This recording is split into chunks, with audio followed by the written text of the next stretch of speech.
माता रानी से प्यार करते हैं तो सच्चे हृदय से कमेंट बॉक्स में लिख देना, जय माता वैष्णो, जय माता दी माता रानी आपके घर में दौड़ी चली आएंगी। मां के लिए एक लायक तो बनता है दोस्तों। हमारे हिंदू धर्म में देवी के अनेक स्वरूप कह गए हैं, जिसमें वृक्षों को भी मां देवी का स्वरूप कहा जाता है। तो आज मैं आप लोगों को पावन पावनी वृक्ष के बारे में बताऊंगा। नवरात्रि का पावन पर्व 9 अप्रैल से शुरू होने जा रहा है और इसका समापन 17 अप्रैल को होगा। नवरात्रि के पावन पर्व में कुछ ऐसे वृक्ष है जो कि देवी वृक्ष कहे गए हैं, जो देव वृक्ष कहे गए हैं। ये देवी के स्वरूप होते हैं और हमारे धर्म में पेड़ पौधों को देवी देवता मान करके हम इनकी पूजा करते हैं और हमें पूजा भी जरूर करनी चाहिए। साइंस भी कहता है पेड़ पौधे हमें फ्री में प्राण वायु प्रदान करते हैं और पेड़ पौधे हमें ओन ऑक्सीजन देते हैं। हमारी जो कार्बन डाई होती है उसे ग्रहण की के सभी प्रकार के जितने भी नकारात्मक चीजें होती हैं उसे अपने अंदर में स्वयं शौक लेते हैं और हमें ताजगी प्रदान करते हैं। तो पेड़ पौधे स्वयं तेज धूप में तपते हैं लेकिन मनुष्य को शीतल छाया प्रदान करते हैं। तो नवरात्रि के समय में कुछ ऐसे पेड़ पौधे हमारे धर्मशास्त्रों में कहे गए हैं जिनको छूने मात्र से व्यक्ति के बंद किस्मत के ताले खुल जाते हैं, व्यक्ति का सौभाग्य चमक जाता है। हमारे शास्त्रों में पेड़ पौधों को बहुत ही गुणकारी कहा जाता है। अनेक बीमारियों का उपचार पेड़ पौधों में ही छुपा है, जड़ी बूटियों में ही छुपा है। और भगवान श्री कृष्ण ने गीता में स्वयं कहा है कि वृक्षों में पीपल का वृक्ष हूं। पीपल के वृक्ष को वृक्षों का राजा कहा जाता है क्योंकि पीपल वृक्ष की जो आयु होती है सबसे ज्यादा होती है, सबसे अत्यधिक होती है। इसलिए भगवान श्री कृष्ण ने गीता में स्वयं कहा है कि मैं वृक्षों में पीपल का वृक्ष हो। तो चलिए आज मैं आप लोगों को नवरात्रि के समय में छुए जाने वाले वृक्षों के बारे में बताऊंगा। हमारे धर्म शास्त्रों में अनेक ऐसे वृक्ष हैं जो कल्याणकारी होते हैं, मंगलकारी होते हैं। अगर इन वृक्ष को नवरात्रि में आप छू लेते हैं तो आपके सभी प्रकार की परेशानी है, सभी प्रकार के कष्ट है, सब समाप्त हो जाते हैं।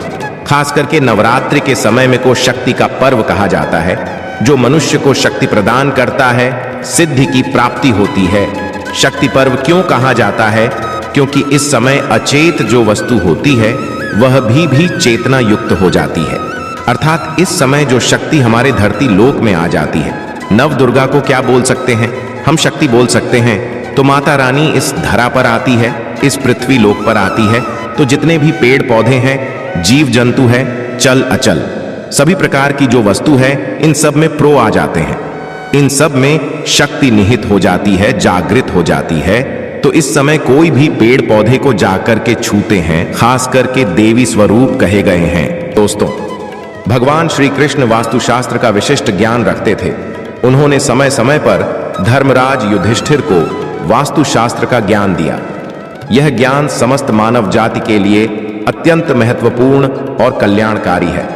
श्री कृष्ण ने 2 ऐसे पेड़ पौधों के बारे में बताया है जिनका भवन की सीमा में होना दुख एवं दरिद्रता लेकर आता है। यह वृक्ष घर के सामने होने से उस घर में निवास करने वाले लोगों की कभी उन्नति नहीं होती है। उन्हें हमेशा पराजय और निराशा का ही सामना करना पड़ता है।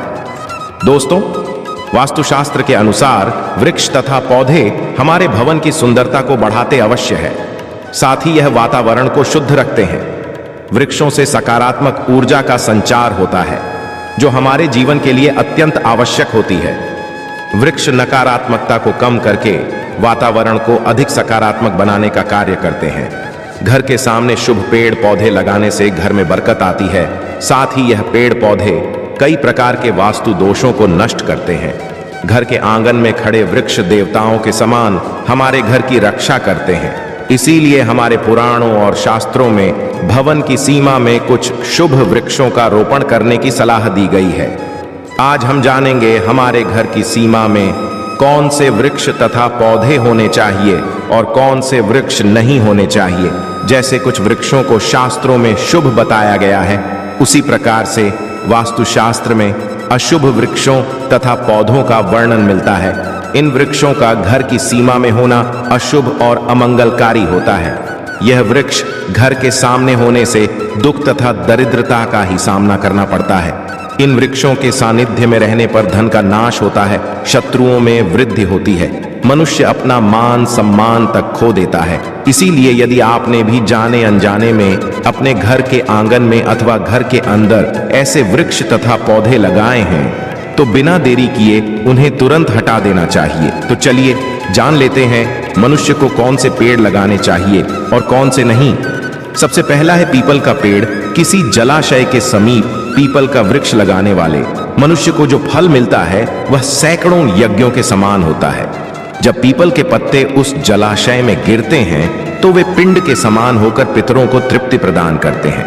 इससे सभी प्रकार के पितृ दोष समाप्त हो जाते हैं। श्री कृष्ण कहते हैं, जो मनुष्य नित्य स्नान करके पीपल को स्पर्श करता है वह सभी पापों से मुक्त होता है और कभी पराजित नहीं होता है। पीपल को स्पर्श करने से लक्ष्मी की प्राप्ति होती है और उसकी प्रदक्षिणा करने से आयु में वृद्धि होती है। पीपल की जड़ में श्री विष्णु, तने में शिव जी और अग्रभाग में ब्रह्मा जी स्थित रहते हैं। सोमवती अमावस्या के दिन पीपल को प्रणाम करने से जो फल मिलता है वह 1000 गायों के दान के बराबर होता है। इस संसार में पीपल के समान कोई वृक्ष नहीं है।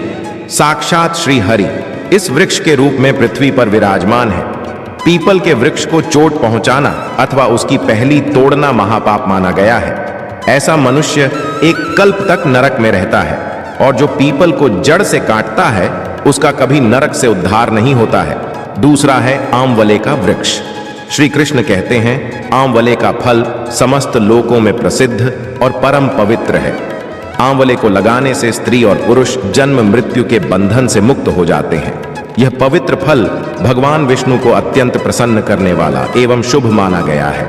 इसको खाने से सभी पापों से मुक्ति मिलती है। आंवला खाने से आयु बढ़ती है। उसका जल पीने से रोगों का नाश होता है और आंवले को जल में मिलाकर स्नान करने से दरिद्रता दूर हो जाती है और सभी प्रकार के ऐश्वर्य प्राप्त होते हैं। जिस घर में आंवला सदा मौजूद रहता है उस घर में कभी दैत्य और राक्षस नहीं आते हैं। एकादशी के दिन अगर आंवला मिल जाए तो संसार के सभी तीर्थों से बढ़कर फल प्राप्त होता है। अपने केस में आंवला लगाने वाला फिर से मृत्युलोक पर जन्म नहीं लेता है। जिस घर के सामने आंवले का वृक्ष होता है वहां पर साक्षात लक्ष्मी नारायण निवास करते हैं। तीसरा है अशोक का वृक्ष। दोस्तों, पद्म पुराण के अनुसार अशोक के वृक्ष में अप्सराओं का निवास होता है। यह वृक्ष शोक का नाश करने वाला तथा निराश को समाप्त करने वाला होता है। इस वृक्ष को घर के पास लगाने से घर में सुख शांति बनी रहती है। अशोक का वृक्ष शीतलता और यौवन प्रदान करने वाला होता है। मां लक्ष्मी ने जब देवी सीता के रूप में अवतार लिया था तब रावण द्वारा अपहरण करने के बाद उनका आवास अशोक वाटिका में था। अशोक के वृक्ष ने मां सीता की बहुत सेवा की थी। इसीलिए मां सीता ने अशोक वृक्ष को यह वरदान दिया था कि जिस भी स्थान पर यह वृक्ष होगा वहां पर उनका सदैव ही निवास होगा। चौथा है पाकर का वृक्ष। पद्म पुराण के अनुसार प्रत्येक मनुष्य को पाकर का वृक्ष अवश्य लगाना चाहिए। यह वृक्ष लगाने से जो फल मिलता है वह महान यज्ञ के समान होता है। कलयुग में मनुष्य यज्ञ नहीं कर पाएंगे, इसीलिए उन्हें एक पाकर का वृक्ष अवश्य लगाना चाहिए। पांचवा है नीम का वृक्ष। पद्म पुराण के अनुसार नीम का वृक्ष लगाने से सूर्य देव प्रसन्न होते हैं। नीम का वृक्ष आयु प्रदान करने वाला माना गया है। इसे घर के पास लगाने से नाना प्रकार के रोगों से छुटकारा मिलता है। मां लक्ष्मी को नीम के पत्ते अत्यंत प्रिय होते हैं, इसीलिए वह नीम के वृक्ष के पास निवास करती है। घर के सामने नीम के वृक्ष का रोपण करने से धन संपत्ति की प्राप्ति होती है। छठा है जामुन का वृक्ष। यदि कोई मनुष्य कन्या प्राप्ति की कामना करता है तो उसे जामुन का वृक्ष अवश्य लगाना चाहिए। पद्म पुराण के अनुसार जिस मनुष्य के घर के सामने जामुन का वृक्ष होता है उसके घर में कन्या का जन्म होता है जो कुल का गौरव बढ़ा दी है। सातवां है बेल का वृक्ष। पद्म पुराण के अनुसार बेल के वृक्ष में भगवान शिव और गुलाब में देवी पार्वती का निवास है। इसीलिए अगर बेल के वृक्ष के पास गुलाब का पौधा लगाया जाए तो शिव पार्वती का आशीर्वाद प्राप्त होता है। उस घर में कभी दुख दरिद्रता नहीं आती है। उस घर में कभी अकाल मृत्यु नहीं होती है और कोई स्त्री विधवा नहीं बनती है। अथवा है नारियल का पेड़। नारियल का पेड़ लगाने से पुरुष अनेक स्त्री का पति बनता है। नारियल किसी भी धार्मिक अनुष्ठान का आवश्यक अंग होता है। यह अत्यंत शुभ माना जाता है। घर के आंगन में नारियल का पेड़ होने से उस घर में हमेशा शुभता होती है और उस घर के सदस्यों का समाज में बहुत मान सम्मान होता है। सुंदर पत्नी की कामना करने वाले मनुष्य को अनार का वृक्ष लगाना चाहिए। पलाश का पेड़ ब्रह्म तेज प्रदान करता है, इसीलिए इसका रोपण अवश्य करना चाहिए। वंश वृद्धि और संतान प्राप्ति की कामना करने वाले मनुष्य को अंकोला का वृक्ष अवश्य लगाना चाहिए। अगर मनुष्य किसी बीमारी से पीड़ित है तो उसे खैर का वृक्ष लगाना चाहिए। खैर का वृक्ष लगाने से बड़े बड़े रोग नष्ट हो जाते हैं। यह वृक्ष आरोग्य प्रदान करने वाला होता है। कुंड अर्थात मोगरे के पेट में गंधर्व निवास करते हैं, इसीलिए इस पौधे का रोपण अपने घर के पास करने से कार्यों में सिद्धि और शुभ फलों की प्राप्ति होती है। खासकर कला के क्षेत्र में काम करने वाले लोगों को यह पौधा अवश्य लगाना चाहिए। यदि किसी मनुष्य को चोर और लुटेरों का भी सता रहा है तो उसे अपने